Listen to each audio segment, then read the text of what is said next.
What is up, my brothers and sisters? This is Banter City, and I'm here to talk today about reasons why you should read Kingkiller Chronicles, written by Patrick Rothfuss. Why? Why should you read Kingkiller Chronicles? I'm gonna tell you. Okay, so I'm not gonna go run down the reasons one by one. I'm just gonna tell you in my style, Banter City style. We're just gonna talk about it. Okay, so why should you read it? First of all, it's a great book. Why? There are so many great books, but why this one? It's a fantasy book, and most people prefer reality, most realistic fictions than fantasy. I know there's a whole lot of group dedicated to reading fantasy material as well, but most people just don't prefer fantasy. In my group, I have just a handful of people who like reading fantasy. Most people just read self-help, this and that. You should read Kingkiller Chronicles because Patrick Rothfuss is a freaking genius. This guy has written such an amazing book. The book is so psychologically sound, consistent, and it also provides a sense of realism even for a book of fantasy. Now, usual fantasy books like Harry Potter or Lord of the Rings or Game of Thrones, ideas like magic, and also there's magic and there's a whole lot of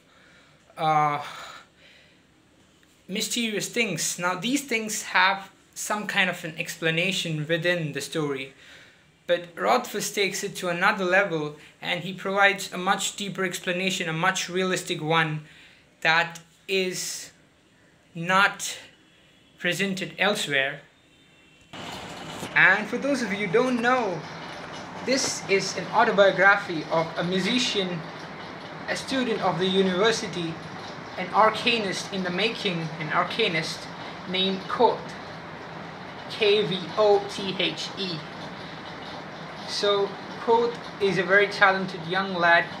He gets trained by an arcanist named Banter at a very young age when he was with his parents, and then a lot of unfortunate things happen. So Kvothe has the lead, and he learns things very quickly, and he knows a whole lot of things before even joining the university about magic. Magic is not a word used in the book. It's called sympathy. Sympathy does not mean begging things from others. It's a kind of a way of concentrating at things in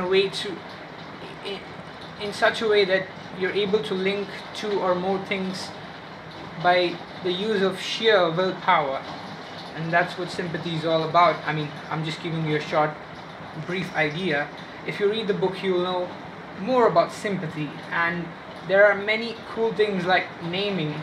So these are different subjects, these are different arts that are taught in the university. And Kvothe, being the smart kid, the genius he is, and he's got a great work ethic too. So there are plenty of cool subjects taught in the university, and the greatest subject is considered as naming. Naming is considered as the top subject because when a person knows naming, namer has the most value. So there's this idea in Kingkiller Chronicles that everything has a name, and once you know the name, whether it's a natural element or it's a person, so once you know a thing's real name, you have mastery over it.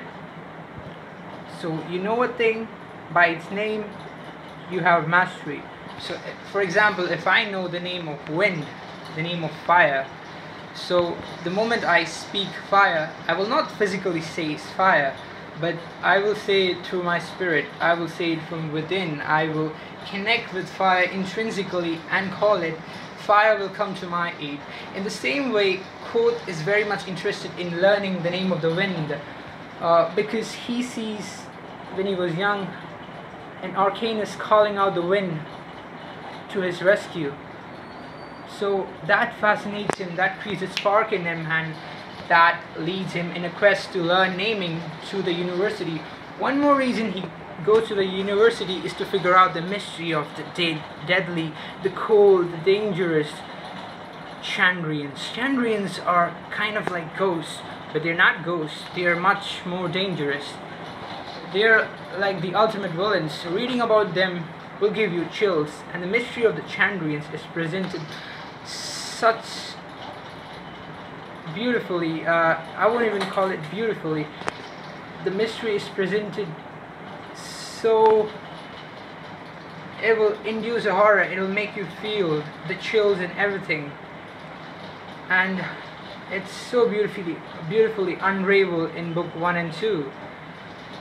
And then we've got, so yes, part of another reason why Koth wants to go to the university is to find out about the Chandrians, because the university has a huge library which they call the archives, and also we get to see a whole bunch of professors like in Harry Potter series, but again we have a different bunch of professors, and these are cool guys, and Koth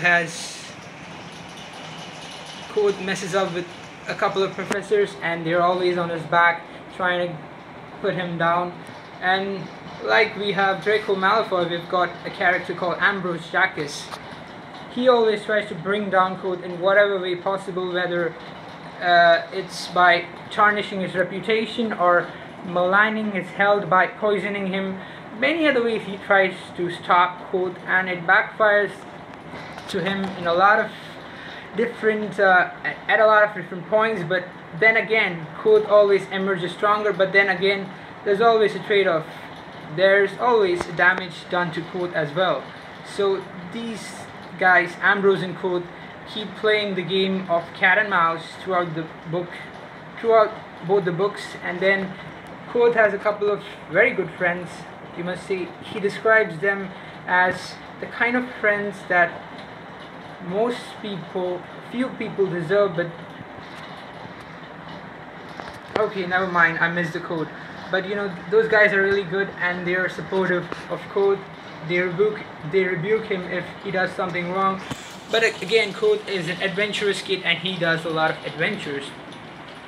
In the second book, he leaves the university to go for an adventure of his own, a bandit hunt mandated by one of his patrons. And then it's a fun story. He goes to the land of Ademre, which is a bunch of cultured beings who view the entire world as barbarians, and then they teach Koth their own culture, which is fascinating too. So they'll take you to the journey through Adam lands, and the Adams teach Koth their own martial art, the Letany, that is their philosophy, which is very fascinating. So that's why you should read Kingkiller Chronicles, because it's gonna teach you a whole lot of things. And mind you, it made me finish the book within 50 days. So the first book took me around 21 to 25 days, and the second book took me less than that, but I'm not sure about the exact time because I was doing a lot of things at that time. So even then I rushed, and the book is a freaking page turner. It'll make you turn pages. And remember, am I missing something? Oh yes, I missed Denna. Denna is Koth's love interest, and there's a lot of romance in this book. Yes, romance is the most beautiful thing in this book, because Patrick Rothfuss writes there's romance in every step. The descriptions are so beautiful. It'll just make you feel and for the sake of these descriptions, the Rothfussian descriptions, you want to read the lines again and again, certain lines. So that was it, folks. My review, my banter about Kingkiller Chronicles.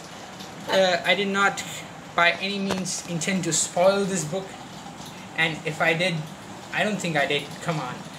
So I hope you enjoy this sleazy, no, it was not sleazy, it was a bit of a comical review, to be honest, because I was not being in my formal mode nor my formal attire.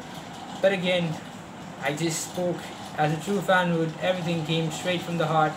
I hope you enjoyed it, and for more reviews, subscribe to Banter City. Have a good night. Bye-bye.